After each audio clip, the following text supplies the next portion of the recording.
সমবায় মনস্কতার সাফল্য তার আলো জ্বালাবার জন্য আজকে তার উপস্থিতি, আর সেই কারণেই আপনারা সকলে দাঁড়িয়ে উঠে মোবাইলের আলো প্রজ্বলিত করে তাকে স্বাগত জানাচ্ছেন। फिर से नमस्कार, शुभ संध्या और सबका स्वागत। माननीय केंद्रीय गृह तथा सहकारिता मंत्री, आज का मुख्य अतिथि श्री अमित शाह जी, पश्चिम बंगाल के माननीय मुख्यमंत्री श्री शुभेंदु अधिकारी दीप प्रज्वलन के साथ स्तोत्र।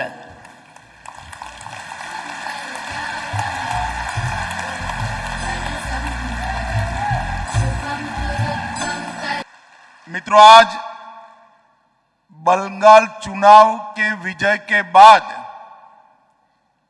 मोदी जी की ओर से मैं मिष्टी दही से बंगाल वासियों का मुंह मीठा कराने के लिए यहां पर आया हूं। बंगाल में जो परिवर्तन बंगाल की जनता ने किया है, वो परिवर्तन आजादी के बाद के सभी राज्य के विधानसभा चुनावों से एक अलग प्रकार का परिवर्तन। बंगाल जैसा राज्य जो देश के हर क्षेत्र के लिए एक ज्योति पुंज के समान होता था। शिक्षा की बात करें तो हमारा पश्चिम बंगाल 5 दशक देश से आगे रहता था।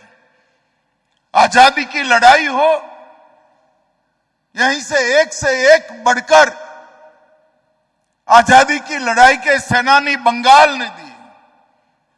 धर्म, भक्ति, संकीर्तन की बात करें तो चैतन्य महाप्रभु, स्वामी विवेकानंद, रामकृष्ण ठाकुर और महर्षि अरविंद ने एक अद्भुत परंपरा बंगाल के अंदर स्थापित की। और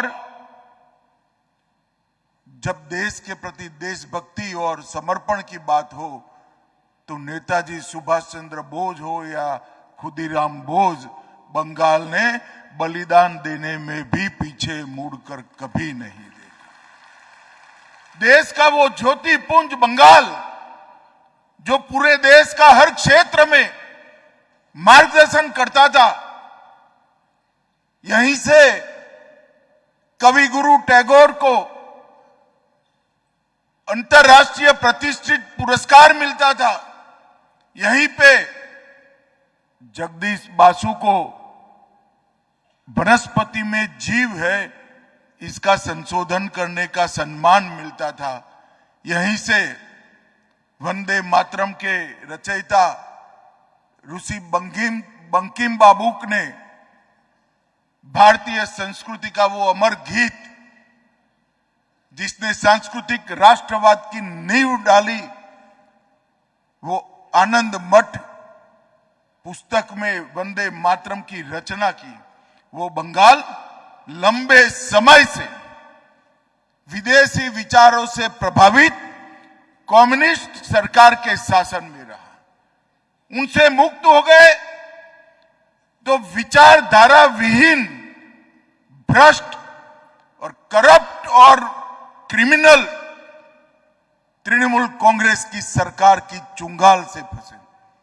और देखते देखते देखते हमारा सोनार बांग्ला का कल्पना, जिसका स्वप्न कवि गुरु टैगोर ने देखा था, वो नष्ट हो गया।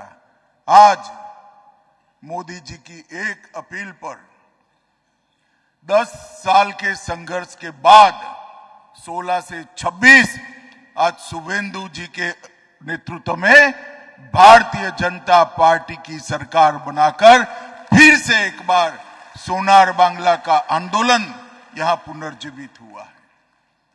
मैं बंगाल की समग्र जनता को भरोसा दिलाने आया हूं। भारतीय जनता पार्टी ने पूरे लंबे चुनाव अभियान के अंदर जो एक एक वादा किया था और सोनार बांग्ला की संकल्पना को बंगाल की जनता के सामने रखा था, वो सोनार बांग्ला की संकल्पना को जमीन पर उतारने का काम मोदी जी के नेतृत्व में भारतीय जनता पार्टी का एक एक कार्यकर्ता करेगा और समृद्ध, शिक्षित, सुरक्षित और संस्कृत पश्चिम बंगाल की रचना भारतीय जनता पार्टी की सरकार के कालखंड में होगी। मित्रों, आज यहां पर बंगाल के किसानों के लिए बहुत बड़ा दिन है। आज बंगाल को विश्व का सबसे बड़ा दही उत्पादन का प्लांट का अमूल ने आज भूमि पूजन किया है। 10 लाख लीटर दही दूध उसका प्रोसेसिंग ये प्लांट के अंदर होगा। 1,20,000 छोटे छोटे दुग्ध उत्पादक पशुपालक इसका फायदा प्राप्त करेंगे। मैंने तो वैसे ही बात करा था मुख्यमंत्री जी को कि मुख्यमंत्री जी आप 15-15 एकड़ के 2 टुकड़े दे दीजिए तो हम पूरे पूर्वी भारत की दूध उत्पादक की सारी उत्पादन की सारी व्यवस्था यहां से करेंगे। एक जमाना था मुख्यमंत्री को पत्र लिखते थे तो कहते थे हम गुजरात को घुसने नहीं देंगे। अरे भाई, ये गुजरात के लिए नहीं है, बंगाल के पशुपालकों के लिए है। इतनी समझ नहीं थी। और परिवर्तन देखिए, मैंने गाड़ी में जाते जाते शुभेंदु जी को कहा, उन्होंने 30 एकड़ भूमि निशुल्क अमूल फेडरेशन को देने का मानकर यहां 2 बड़े प्लांटों का इन्वेस्टमेंट अपने यहां ला दिया है। इससे और 2-2.5 लाख पशुपालकों को दूध का ज्यादा से ज्यादा रेट मिलने का काम होगा। और मैं आज आपको गारंटी देकर जाता हूं, कश्मीर से कन्याकुमारी और गुजरात से बंगाल तक ये प्लांट में बना हुआ मिष्टी दही घर घर में खाया जाएगा और सभी लोग बंगाल को आशीर्वाद देंगे। भाइयों बहनों, कोऑपरेटिव आंदोलन में इस देश के असंगठित कृषि क्षेत्र को संगठित करने की क्षमता है। मैं अमूल का ही उदाहरण देना चाहता हूं। आज जिन्होंने यहां पर इतना बड़ा काम किया है, आज वो विश्व की नंबर 1, मेरी बात ध्यान से सुनना, विश्व की नंबर 1 कोऑपरेटिव सोसाइटी बनी है, जिसके अंदर 36 लाख महिलाएं अपना दूध रोज देती है। रोज 3 करोड़ लीटर दूध का प्रोसेसिंग हमारा अमूल आंदोलन करता है। सालाना 1,25,000 करोड़ का टर्नओवर है और किसी भी दूध उत्पादक ने 100 रुपया से ज्यादा इन्वेस्टमेंट नहीं किया है। 36 लाख लोगों ने 100 रुपया इन्वेस्ट किया और 1,25,000 करोड़ का बिजनेस आज वो महिलाएं कर रही है। एक बार जोर से सभी महिलाओं के लिए ताली बजाइए भैया। और 18,600 से ज्यादा ग्रामीण महिलाएं सोसाइटियां इसके साथ फैली है।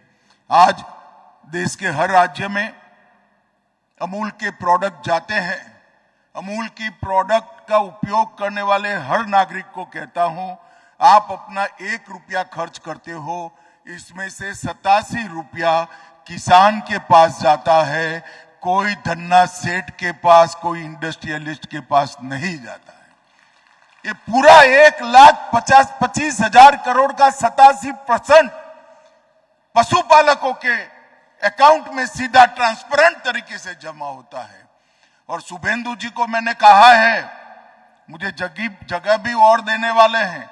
यहां पर पशुओं की नस्ल सुधारने के लिए भी भारत सरकार की ओर से एक बहुत बड़ा उपक्रम हम लगाने जा रहे हैं, जिससे ज्यादा दूध उत्पादकों को उपलब्ध होगा। सेक्स सॉर्टेड सीमेंट की भी हम यहां पर व्यवस्था करेंगे। मित्रों, कोऑपरेटिव आंदोलन के माध्यम से बंगाल के किसान को समृद्ध करने के लिए मैंने एक पत्र शुभेंदु जी को लिखा था। इसकी स्पीड से मैं भी थक जाता हूं। मेरा मेल शाम को पहुंचा। 9 बजे एक लायजन ऑफिसर तय कर मुझे वापस मेल दे दिया कि आपके मंत्रालय के साथ बंगाल सरकार का ये अधिकारी काम करेगा। मोदी जी ने 70 से ज्यादा योजनाएं किसानों के लिए यहां पर शुरू करने का कोऑपरेटिव मंत्रालय को दिया है। ये सारी की सारी योजनाएं शुभेंदु ने जो व्यवस्था की है, जो सेतु बनाया है, इससे बंगाल के किसानों के लिए हम 6 माह के अंदर ही उपलब्ध करा देंगे और बंगाल के किसान को भी समृद्ध बनाने की दिशा में हम आगे बढ़ेंगे। भाइयों और बहनों, आज यहां पर आरसीएस राज्य के रजिस्ट्रार कोऑपरेटिव का भी कार्यालय का पूर्ण रूप से कंप्यूटराइजेशन हुआ। ये भी बहुत समय से अटका हुआ था। ये 9 सप्ताह के अंदर ही हमें सहकार मिला और आज राज्य के रजिस्ट्रार कोऑपरेटिव का पूरा कार्यालय अपने मोबाइल से कोऑपरेटिव लीडर एक्सेस कर पाएंगे। इस प्रकार की व्यवस्था का आज यहां पर उद्घाटन। 10 गोडाउन कोऑपरेटिव गोडाउनों का शिलान्यास हुआ और 1400 मैट्रिक टन के गोडाउनों का उद्घाटन हुआ। और मित्रों, इसके साथ साथ एक और नई शुरुआत हुई है।